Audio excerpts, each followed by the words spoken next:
নমস্কার বন্ধুরা, আমি আবার আজকের একটা ভিডিও নিয়ে হাজির।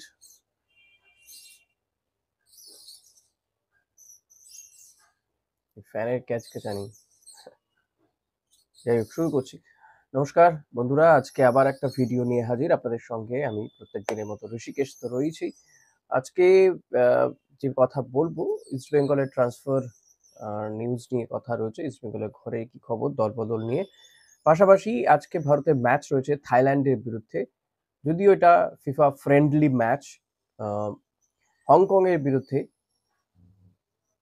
এএফসি এশিয়ান কাপ কোয়ালিফাইং রাউন্ডের ম্যাচের আগে এটা একটা প্র্যাকটিস ম্যাচ থাইল্যান্ডের সঙ্গে ভারতীয় দলের।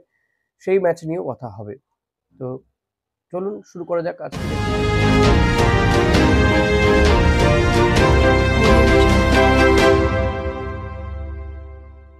প্রথমেই যদি ইন্ডিয়া টিমের খবরের দিকে নজর রাখি, ইন্ডিয়া টিম আজকে নামছে থাইল্যান্ডের বিরুদ্ধে খেলতে। এটা একটা প্রস্তুতি ম্যাচ। এর আগে কলকাতাতে প্র্যাকটিস যখন চলছিল, যে কন্ডিশনিং ক্যাম্প করা হয়েছিল কলকাতাতে রাজারহাটে, তো সেখানে ভারতীয় টিম দুটো ম্যাচ খেলেছিল এবং সেটা রুদ্ধদ্বার ম্যাচ হয়েছিল। এক সন্তোষজয়ী বাংলা দলের বিরুদ্ধে, দুই হচ্ছে উত্তর চব্বিশ পরগনা একাদশের বিরুদ্ধে। ভারতীয় দল খেলেছিল, জিতেও ছিল, কিন্তু বাংলা দল একটা গোলও করেছিল, কিন্তু 2-1 গোলে বাংলা দলকে হারিয়েছিল। তো এরপরে চলে গেছে ভারতীয় দল থাইল্যান্ডে এবং 28 জনের দল নিয়ে গিয়েছে, অর্থাৎ সুহেল ভাটরা রয়েছে। জানি না তারা আজকের ম্যাচে সুযোগ পাবেন কিনা, মানালো তাদেরকে সুযোগ দেবেন কিনা। এখন মানালো মার্কুয়েজ তার উপরে অনেক কিছু ডিপেন্ড করছে। যদিও তিনি ভারতের অ্যাটাকিং লাইনের ক্ষেত্রে বা গোল করার লোকের যে অভাব, সে কারণে তিনি সুনীল ছেত্রীকে ফিরিয়ে নিয়ে এসেছেন। তো অনুমান করা যায় সহজেই যে সুনীল ছেত্রী আজকের ম্যাচে খেলবেন এবং শুরু করবেন, কারণ বাংলাদেশের বিরুদ্ধে তাকেই শুরু করতে দেখা গিয়েছিল। এবার থাইল্যান্ডের বিরুদ্ধে এই প্র্যাকটিস ম্যাচে ভারতের রণকৌশল অতি অবশ্যই হবে ম্যাচটা জেতা বা ড্র করা। আমি বলবো জিততে পারলেই ভালো, তাহলে র্যাঙ্কিং এ কিছুটা উন্নতিও হতে পারে, কারণ থাইল্যান্ড ভারতের থেকে অনেকটা উপরে। তবে শেষ দুটো ম্যাচে কিন্তু ভারত জিতেছিল থাইল্যান্ডের বিরুদ্ধে, যদিও সেটা আজ থেকে প্রায় 5-6 বছর আগে। তো 5-6 বছরে অনেকটা পরিবর্তন হয়েছে থাইল্যান্ডের দলটার। ভারতীয় দলেরও কিছু পরিবর্তন হয়েছে ঠিকই, তবে ভারতীয় দলের গ্রাফ নেমেছে, থাইল্যান্ডের গ্রাফ উপরে উঠেছে। এটাই পরিবর্তন। এবার খুব স্বাভাবিকভাবেই ভারতের ডিফেন্স অত্যন্ত ভালো। সেন্টার ব্যাকে তো জানি আমরা আনোয়ার সন্তোষ ঝিঙ্গান খেলবে, একদিকে বরিস খেলবে, আরেকদিকে শুভাশিস রয়েছে। তো এবার দুটো উইং এ যদি দেখা যায়, তাহলে ছাংতে এবং খেলবে লিস্টন কোলাসো।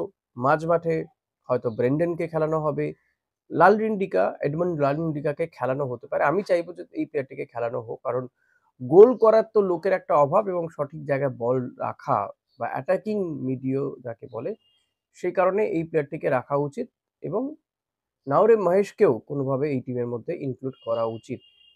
এর পাশাপাশি যদি দেখা যায় যে ফরওয়ার্ডে ফ্রন্টে সুনীল ছেত্রী তো অতি অবশ্যই খেলবে।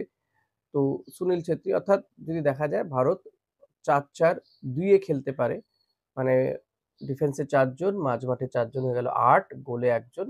গোলে বিশাল কাইতি শুরু করবে যদি কোনো বড় কিছু না ঘটে, 9 জন।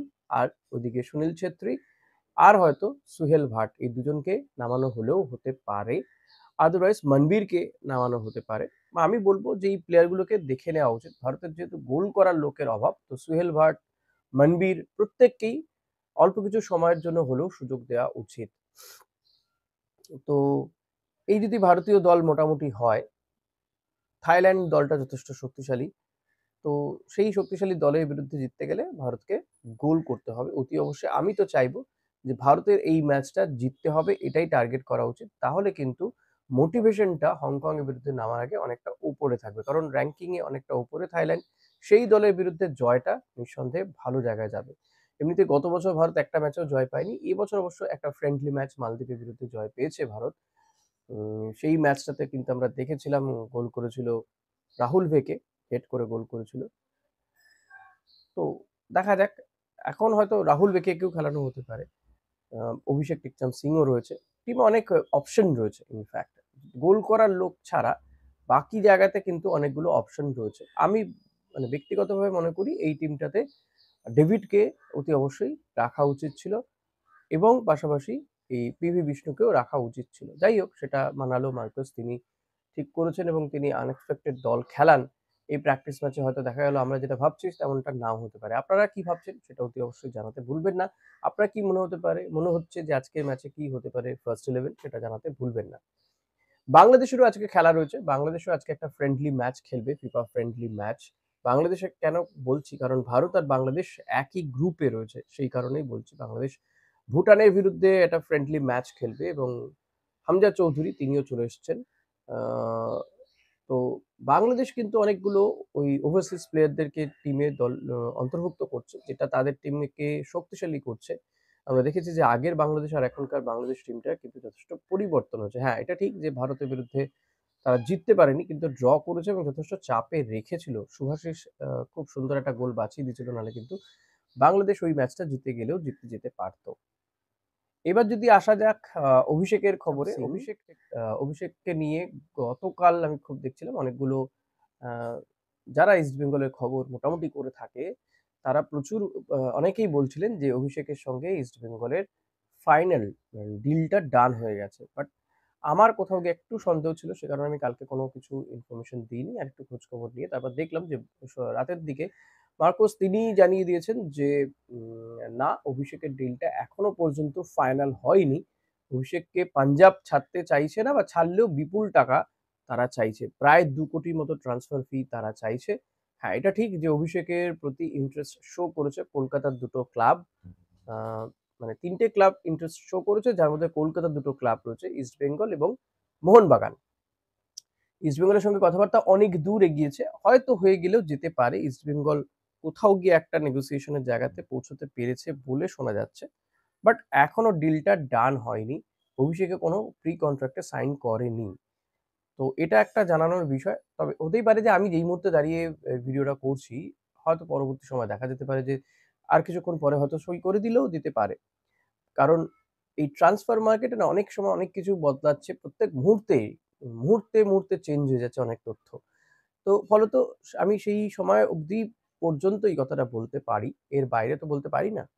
তাই বলবো যে অতি অবশ্যই যে আরেকটু চোখ কান খোলা রাখতে হবে। এত দ্রুত উচ্ছ্বসিত হওয়ার মতন কিছু হয়নি। এখন ইস্ট বেঙ্গলের টার্গেট তো আপনাদেরকে বহুদিন ধরেই বলে আসছি যে আপাতত ইস্ট বেঙ্গল ২ টো বিদেশিকেও চাইছে। একজন হচ্ছে stopper, defensive player, centre back এবং আরেকজন হচ্ছে ফরওয়ার্ডের প্লেয়ার।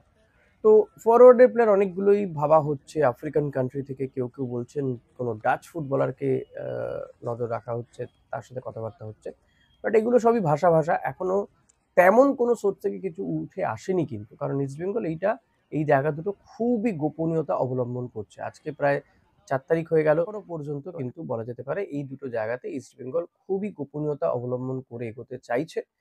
তো এর মধ্যে আরেকটা বিষয় বলবো যে এই মোহাম্মদ রশিদ, প্যালেস্টাইনীয় ফুটবলার যিনি ইন্দোনেশিয়ার আ পারসিভিয়াতে খেলছিলেন, তার সঙ্গে ওই ক্লাবের চুক্তি শেষ হয়ে গেছে এবং তিনি ওই ক্লাবকে ছেড়ে দিয়েছেন।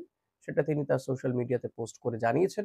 এখন হয়তো সময়ের অপেক্ষা ইস্ট বেঙ্গলের পক্ষ থেকে একটা ঘোষণা আসার যে এই প্লেয়ারটি ইস্ট বেঙ্গলের হয়ে আগামী সিজনে খেলবে। এখন তার সঙ্গে আমরা যেটুকু জানতে পারি যে 1+1 ই চুক্তি বোধহয় হচ্ছে ইস্ট বেঙ্গলে। Let's see East Bengal officially ঠিক কি জানায়, নাকি after summer transfer window sign হবে, তারপরে ঘোষণা করবে, সেটা একটু অপেক্ষা করে যেতে হবে, আমাদেরকে দেখতে হবে। ফলত এই কথাই বলবো। আর আপনারা অনেকেই আমাকে জিজ্ঞেস করেন যে এই ইন্ডিয়ার ম্যাচ কোথায় দেখা যাবে? আমি কালকেও বলেছিলাম, আজকে তবুও আরেকবার বলে দেবো যে ফ্যান কোডে এই ম্যাচটা দেখা যাবে। সন্ধ্যে ৬টা থেকে এই ম্যাচটা দেখা যাবে। ফ্যান কোডে কিন্তু কিছু টাকা আপনাকে খরচা করতে হয়। এই ম্যাচটাই শুধু না, হংকং এর বিরুদ্ধে ম্যাচটাও কিন্তু ফ্যান কোডেই দেখা যাবে। এট লিস্ট অন্তত কোথাও তো দেখা যাবে। তো এটা একটা অ্যাপ। তো কোনো টিভি চ্যানেলে দেখা যাবে না। ফ্যান কোডে দেখা যাবে। সেখানে গিয়ে আপনারা দেখতে পারেন যদি ম্যাচটা দেখতে চান। ভারতীয় ফুটবল এমনিতেই খুব তলানিতে গিয়ে ঠেকেছে।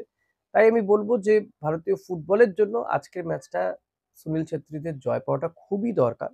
কারণ মানে সমর্থকরা, ভারতীয় যে ফুটবল সমর্থক যারা রয়েছে, তারা একটু উজ্জীবিত হবে। তারা নতুন করে আবার একটু প্রাণ সঞ্চার হবে তাদের মধ্যে।